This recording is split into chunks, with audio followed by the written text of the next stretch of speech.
1 of the Battle of Russia, you saw the Russian people's historic defense of their land against centuries of unsuccessful invaders.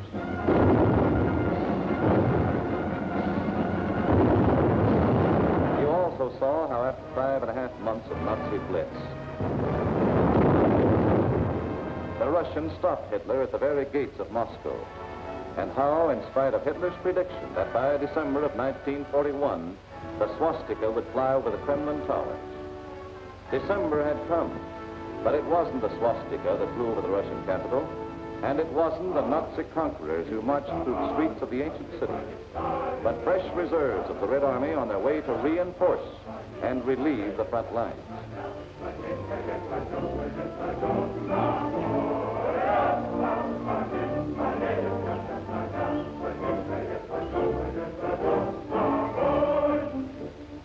The Russians read this appeal and knew what it meant. They remembered that in their past history, the time always came when they could turn and strike back. The time had come. Their old ally, the Russian winter, had carpeted the Russian land.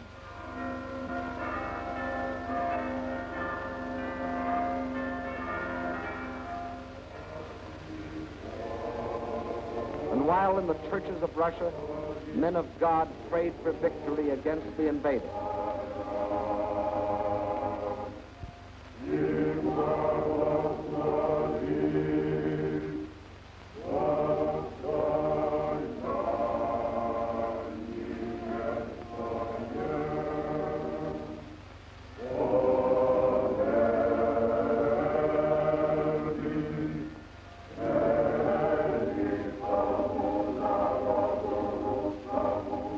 front lines, the men of the Red Army listened to the long-awaited order of the day.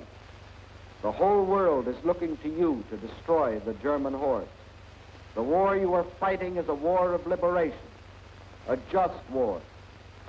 Death to the German invaders. Fighter command ready. Bomber command ready. Parachutists ready. Artillery in position. Tanks manned. Cavalry in position. Infantry ready. Beyond those hills is the enemy.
It was the Germans' turn to fight for their lives.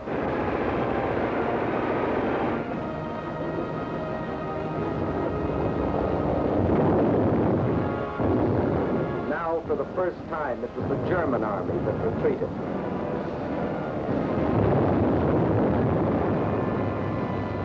Now it was for the Germans to learn the terrors of strafing.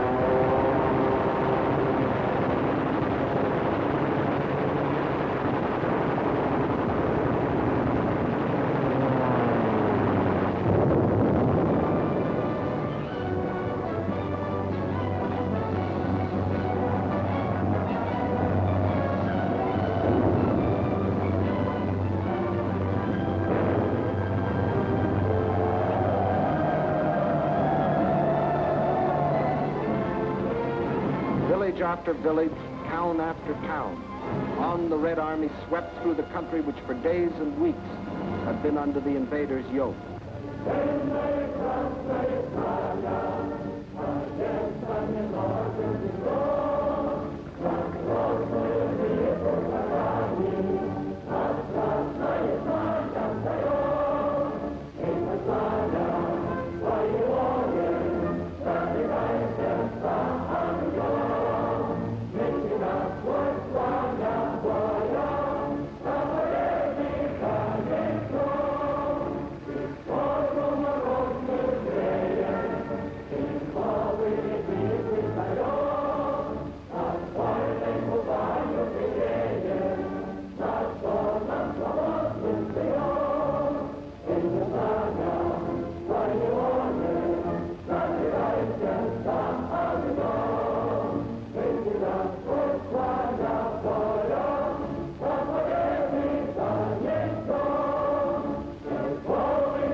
Cellars, out of the forests, out of only they know what hiding places, come the men and the women and the children that had once called these towns home.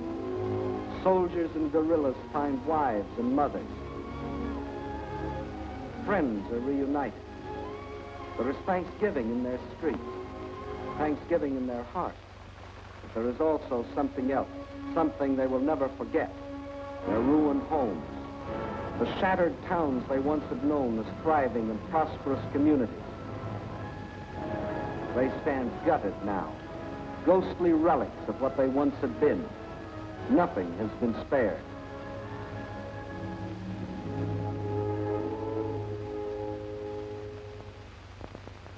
This was a museum, the former home of Peter Tchaikovsky, a man who wrote music for Russia. Music that sought the heart of his own people. And because it found that heart, it found the hearts of people everywhere. This piano concerto.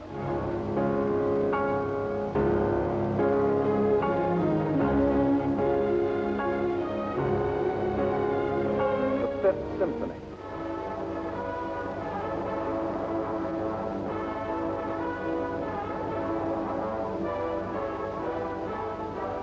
The Sixth Symphony.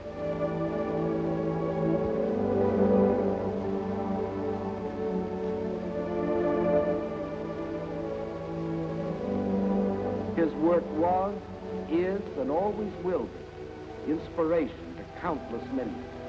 But it brought only one inspiration to the Nazis: vandalism.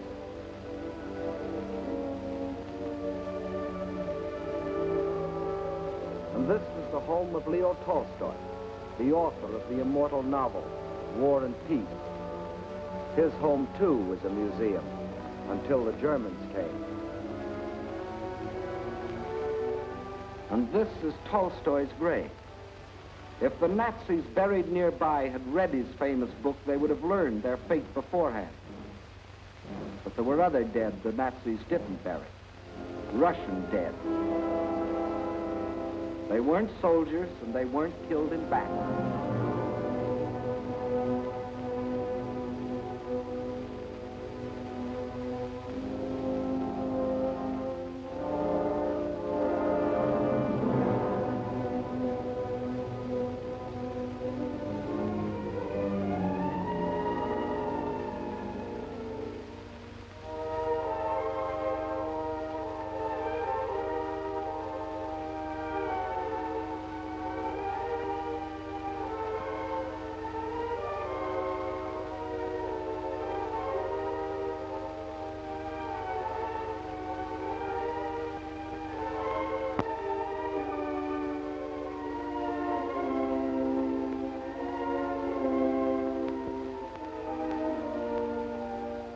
No, these aren't dolls. These are children. Mass murder by orders of the High Command. And there were other children, perhaps more fortunate, perhaps less. Young girls, but not young now. The attentions of the Nazi soldiers aged them very quickly. And whoever resisted the invaders met with this. These are the things the Russians can never forget.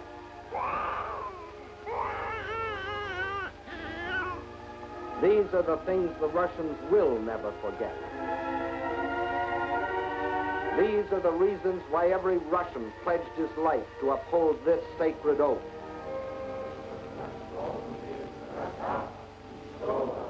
За смерть детей и матерей наших. За смерть детей и матерей наших. За пытки и издевательства над моим народом. За пытки и издевательства над моим народом. Я клянусь и скажу, я клянусь, что скорее умру в жестоком бою с врагами, чем отдам себя, свою семью и весь народ мой. Царство коварного фашизма. Кровь за кровь. Кровь за кровь. Смерть за смерть. Blood for blood. Death for death.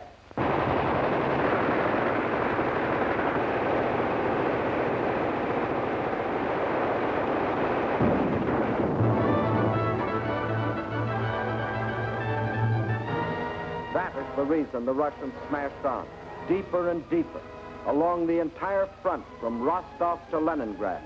Nowhere could the tide of Russian pressure be stopped. And by spring of 1942, this area was delivered from the Germans. But this was not the important result.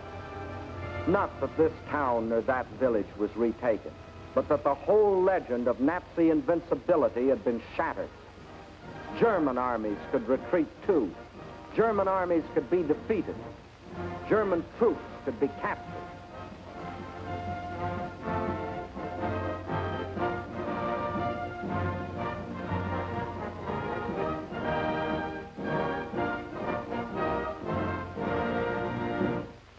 But besides this crushing offensive, there was another factor that shattered the legend of Nazi invincibility.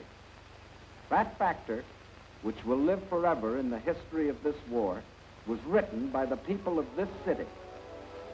A city now called Leningrad after the leader of the Russian Revolution, Lenin, and which, before that, was called Petrograd in honor of its founder, Peter the Great. A city which today, with the exception of Moscow, is the most important center in the Soviet Union because some of Russia's largest industries are centered here, and also because it is Russia's principal port on the Baltic Sea and the base for its Baltic fleet. Here, as throughout the Soviet Union, on June 22nd, word came of the attack. But here, the city was only a few miles from German lines. And while the men of the Red Army and the Baltic Fleet moved out to meet the enemy, behind them another army was formed. An army whose weapons were shovels instead of rifles. An army of men. An army of women. An army of children. Feverishly, they dug the trenches, threw up barricades, built defenses, prepared themselves for the worst. They knew that they too were in the front line. They weren't wrong.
Leningrad's baptism of fire didn't stop with the darkness.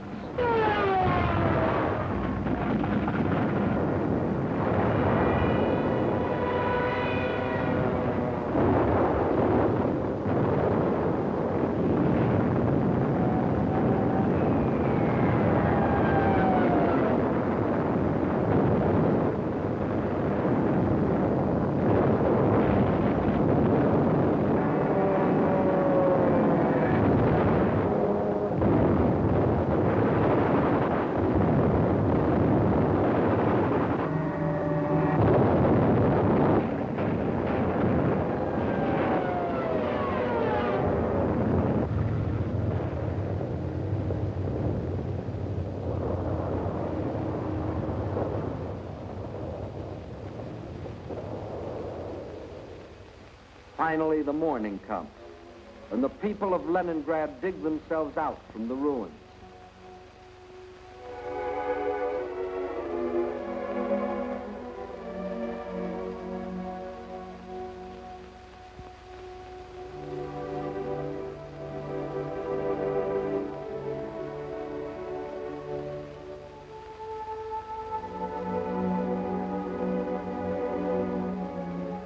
They seem very similar here to the people of London, of Rotterdam, of Warsaw.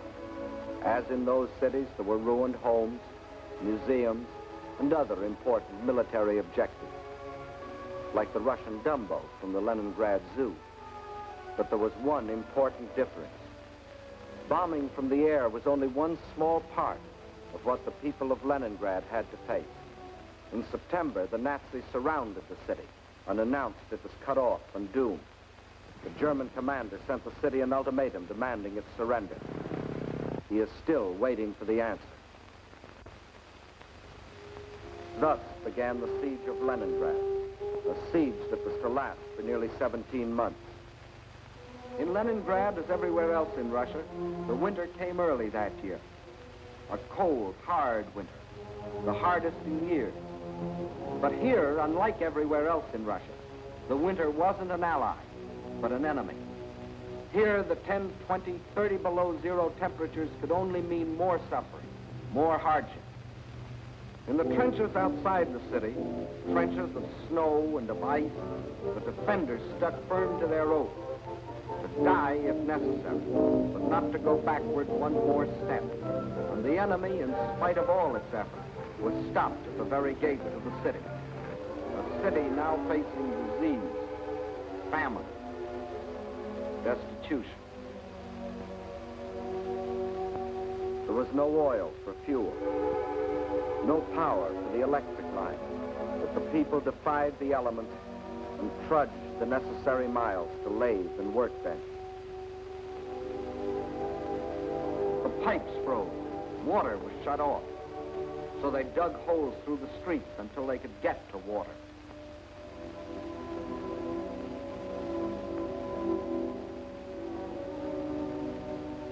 There was no food, and the whole city went on starvation rations. A factory worker got 8 ounces of bread a day.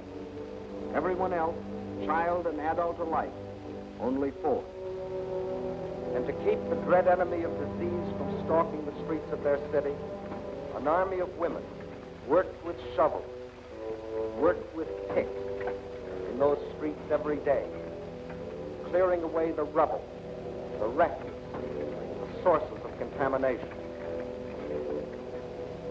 Bombs from the air couldn't force the defenders of Leningrad to surrender. Winter couldn't do it. Hunger couldn't do it. So the Germans decided to shell them into surrender. For days, long-range guns hurled ton after ton of high explosives into the heart of the city.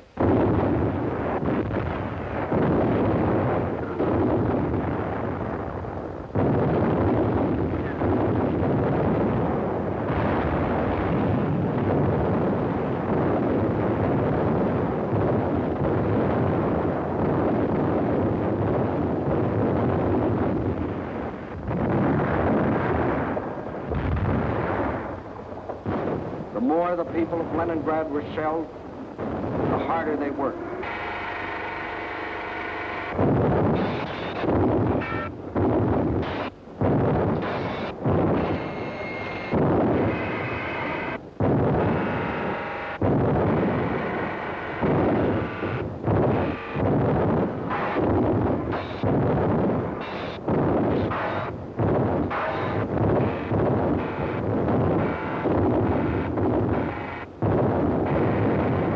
drenched in a rain of high explosives, cut off entirely from the rest of Russia, with only their own hands to depend on. Their determination never faltered.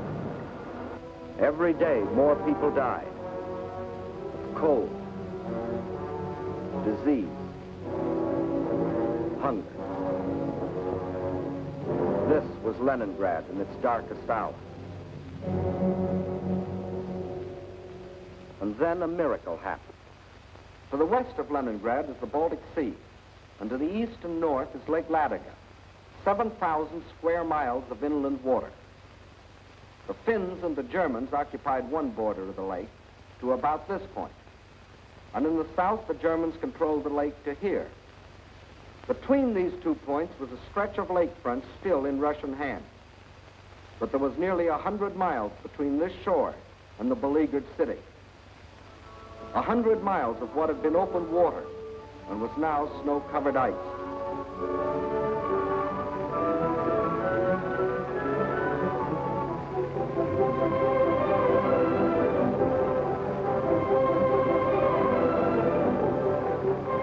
Across this frozen surface now went tractors, sledges, carving a road across the lake.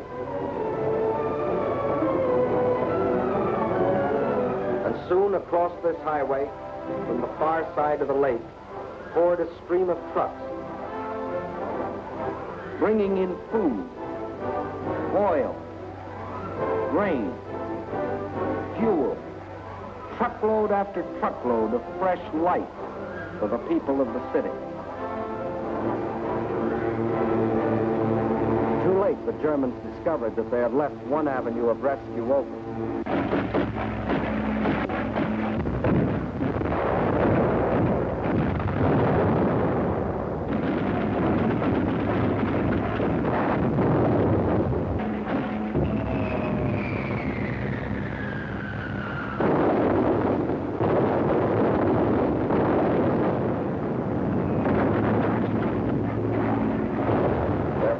Bombed the road, but the trucks kept rolling, by day and by night.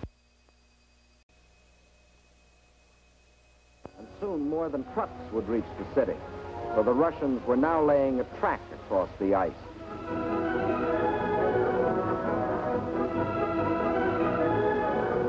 To the heroes of Leningrad, says the inscription on this locomotive as it starts its pioneer voyage. From the far shore of the lake, it brings food, medicine, supplies of all kinds. Across the lake and into Leningrad, this train is but the first of many. Trains that not only brought in supplies, but that could take out the wounded, the sick women, the half-frozen children. All those that needed better care. All winter long, the lake traffic continued. And all through that terrible winter, the men of the Red Army, outside the city, found the strength not only to defend, but to attack. Time after time, they hurled themselves against the invader, driving him inch by inch back from the city's outskirts.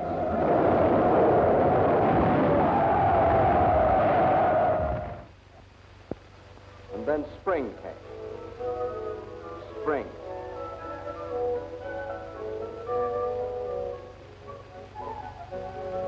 Outside Leningrad, the snows begin to thaw, and German bodies are washed from their icebox graves, mute evidence of Russian tenacity. The warm breath of spring is felt, too, on the frozen surface of Lake Ladoga, but the trucks continue to roll, even though the ice is melting beneath them.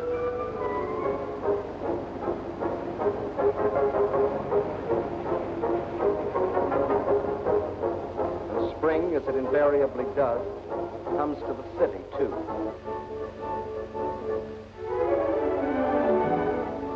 But spring is more than a new season to the people of Leningrad. It's a new life. The city begins to breathe again. For the first time in months, the trolleys ran.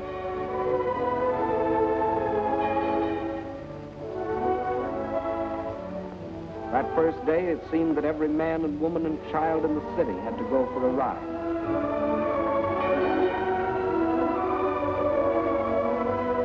This was life again.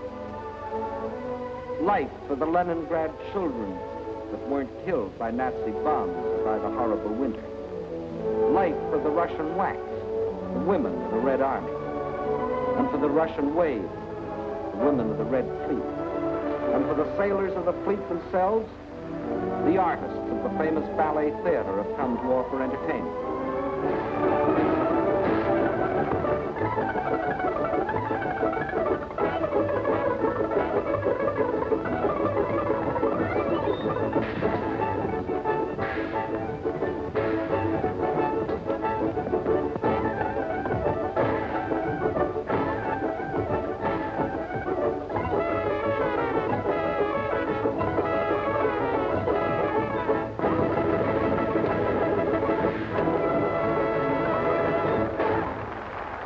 Spring is here.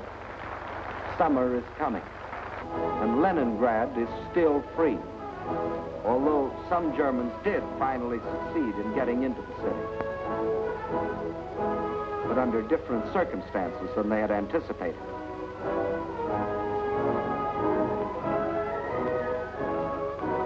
Yes, here too the legend of Nazi invincibility was shattered. Against the iron will and courage of a determined people.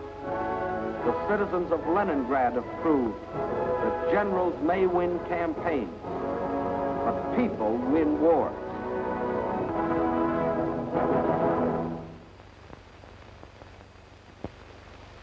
By summer of 1942, new posters were appearing in the streets of Moscow. Posters that greeted and welcomed their allies. Allies whose help was already arriving in Russian ports. Allies whose friendliness had sent drugs and food and warm clothing to help sustain them in their darkest hour. But in spite of all this, the staff of the Red Army knew that they still faced the most powerful enemy in history, and that that enemy would attack again. But when this attack came, the whole German strength was to be concentrated on one objective, the Caucasus and oil. The Caucasus Mountains represent one of the toughest military obstacles in the world. Towering peaks rising to heights of as much as 18,000 feet, with only one practical highway traversing them. And Baku, the biggest oil field, is on the other side. To reach Baku, the only feasible military route was along the coast to the Caspian Sea. But the map shows what a dangerously extended supply line this would entail. To make the operation a success for the Germans, the first necessity was control of the northern hub of the rail lines of the area and a new base of operations. That hub was a Volga River port we have come to know well, Stalingrad, named for Russia's present leader. The pride of this generation of Russians, for it was their city, built in their time. With the capture of Stalingrad, the Nazis would have a base from which to launch a flanking attack on Moscow. With one master stroke, the Russian armies to the south would be cut off from help. And in the north, Russian factories, Russian farms, and Russian armies would be practically cut off from Caucasus oil, and also from American and British supplies, which were shipped to Russia through Iran and Iraq. German control of the entrance to the Volga and its two main ports, Astrakhan and Stalingrad, would be a crippling blow for Russia. For the Volga is the vital artery through which flowed the lifeblood of supply. Early in May, the German offensive began along a front extending from Kursk to the Crimea. Within 2 weeks, the Nazi steamroller had overrun the Kerch Peninsula, although 2 months more were to elapse before embattled Sevastopol finally fell, giving the Nazis complete control of the Crimea and the southern route to the Caucasian oil fields. Next, they started to drive further north and drove through to the Don River in the area of Voronezh, then spread south and east until they occupied the whole area from the Don River south to Rostov. This left them in perfect position to strike against Stalingrad. Further and further south, the drive plunged on, and by the end of August, they had captured the oil fields at Maykoff, needless to say, first demolished by the Russians, and reached the northern Caucasus. Yes, the Germans were only a few miles from their goal, the oil fields at Baku, but two barriers still stood between them. Russian mountains, and Russian determination. The people of the Caucasus joined with the army to form an unshatterable wall against the full onslaught of the attack.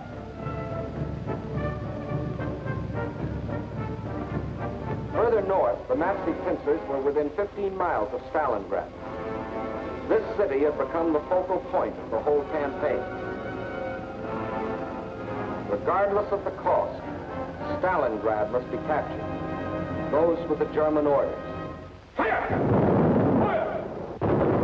German guns, German bombs shattered the city into pieces.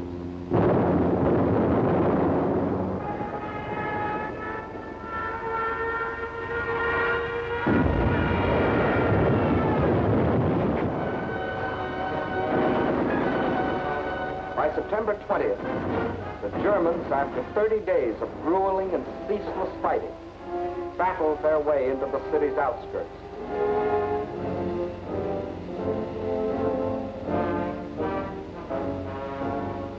By the end of the month, their drive had carried them through the whole northwest section of the city and into occupation of part of the center, including the railroad station.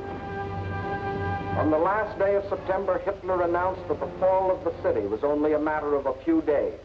Once more, the world was afraid a Russian campaign was lost. But once more, the Germans were to stand on the very threshold of victory and still fail. For now, they were to meet a fire of fury such as they had never known.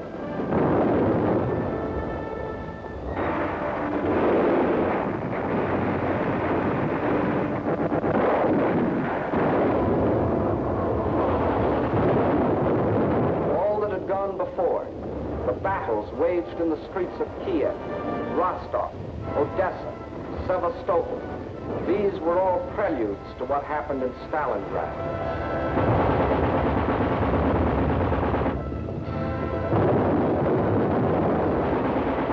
Every inch of the city was a strategic point to be defended as such.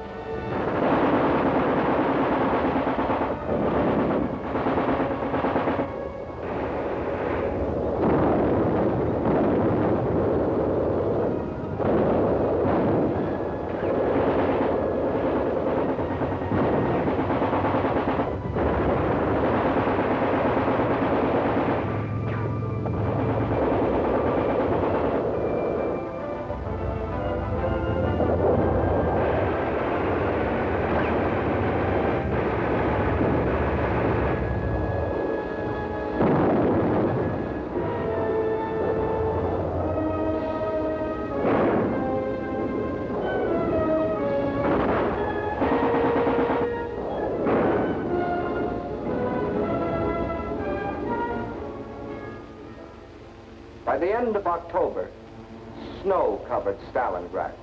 From the air, the Germans tried to force the surrender of the Russian-held part of the city.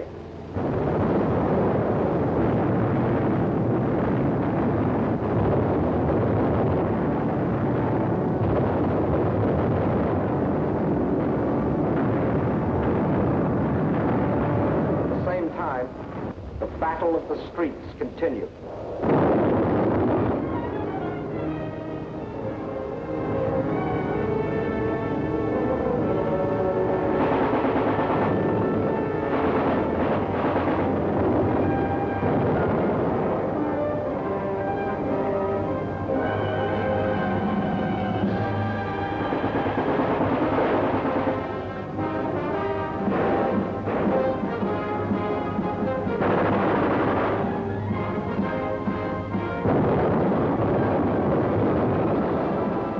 November dawned, the Russians were no longer defending their city inch by inch. Inch by inch, they were regaining it.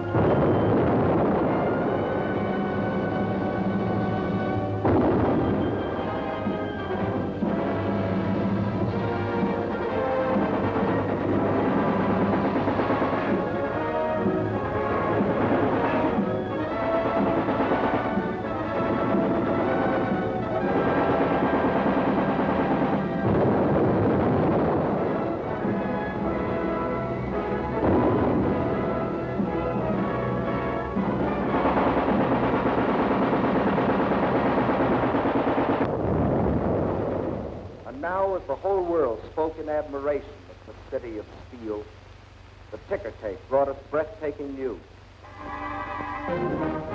American and British troops had landed in and occupied North Africa.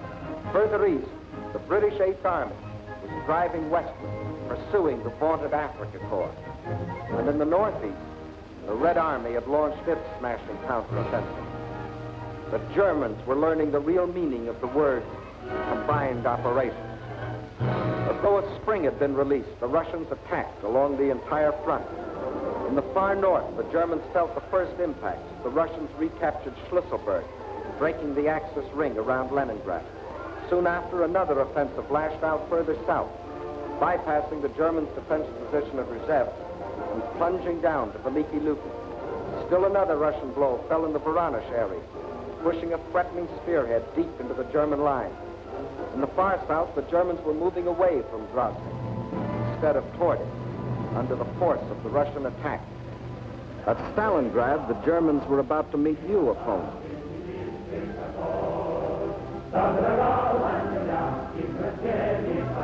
Fresh reserves were arriving from far Siberia. They had been stationed there in case of trouble with the Japanese. Now these troops had been transported to relieve the embattled defenders at Stalingrad.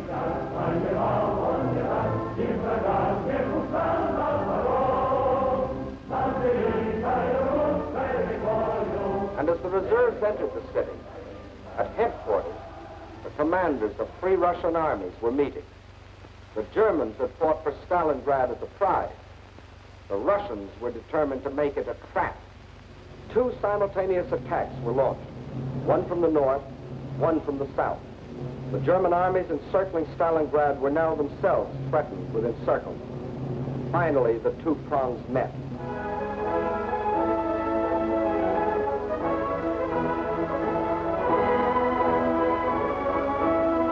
These battle-hardened soldiers of the Northern Army and soldiers of the Southern were emotional as children as they greeted each other. They knew this meeting meant the salvation of Stalingrad and of their country. And on this Christmas of 1942, the people of the Soviet Union can celebrate with happy hearts. They have received a most precious gift from the men of their army, the assurance of ultimate victory. Just as in our hometown, it is the Children's Day in Moscow. It is a happier Christmas this year. Today, there are no German bombers overhead.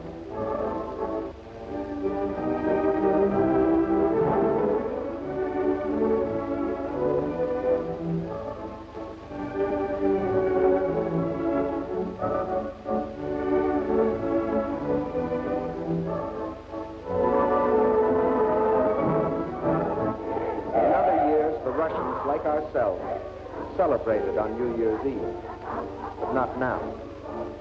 The factories are just as busy as on any other night. The moment comes. It is the New Year. С Новым годом!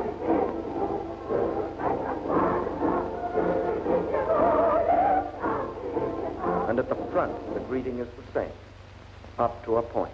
С Новым годом, гвардейцы! Огонь!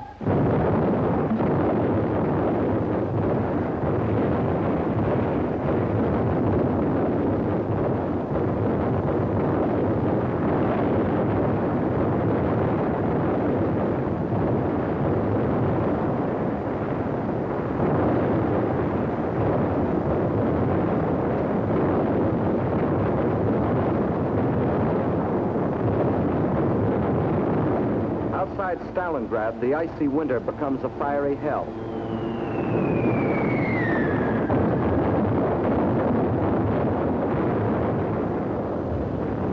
Here are concentrated the latest in Russian equipment. Flamethrowers, ice gliders, used here by shock troops to capture airfields in advance of the main army. Rocket guns, Katyusha, the Russians call them.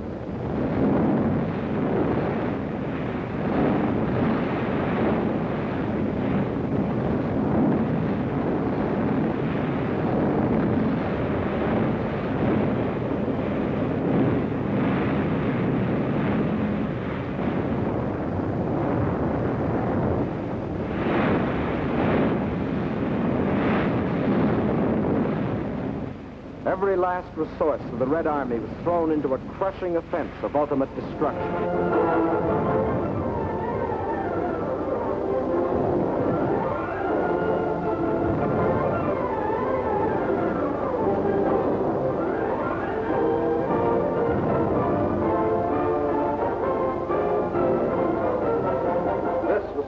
Kessel with a vengeance, but the Nazis were getting Kessel instead of the Russians. And on February the 2nd, 1943, after 162 days of the heaviest fighting in the history of warfare, the last shot was fired. Peace came to Stalingrad. In the shattered streets, the blasted ruins, the ghastly evidence of their ordeal, the defenders of the city greet the rescuing army of the dawn. Stalingrad is free. The Nazis had capitulated.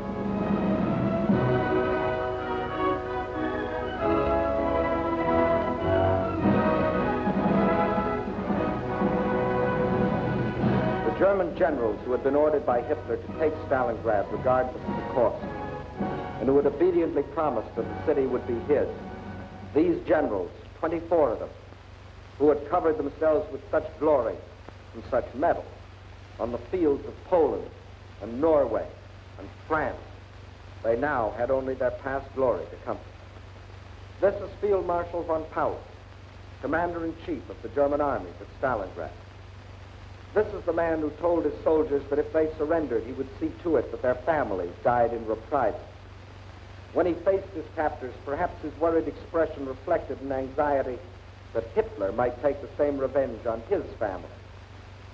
For he knew that when he surrendered, Hitler lost not only a field marshal, he lost an entire army, 22 divisions, 330,000 men. These are the men who had been promised that as conquerors they would winter in Stalingrad. Well, it was winter, and this was Stalingrad. Here were the conquerors.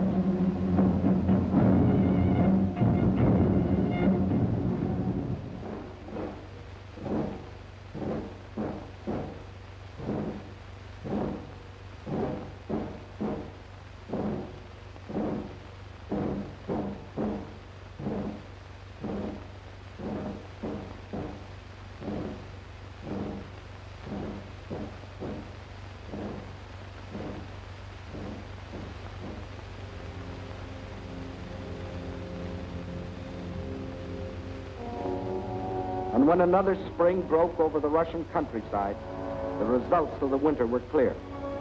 The invader had been driven back far beyond the lines he had occupied a year earlier. 185,000 square miles of Russian land had been freed. And in this winter campaign of 1942, the Axis powers had lost 5,090 planes, 9,190 tanks, 20,360 guns, 30,705 machine guns, more than 500,000 rifles, 17 million shells, 128 million cartridges, vast stores of other materials, and 1,193,525 men, of whom 800,000 were dead. That is the story to date of the German attempt to conquer Russia. In 1941, they tried for Moscow and failed. In 1942, they tried for the Caucasus and failed. In 1943, and for as many more years as necessary, they will not only be resisted wherever their failing power strikes, but they will be attacked, attacked, and attacked by these united people of these united nations.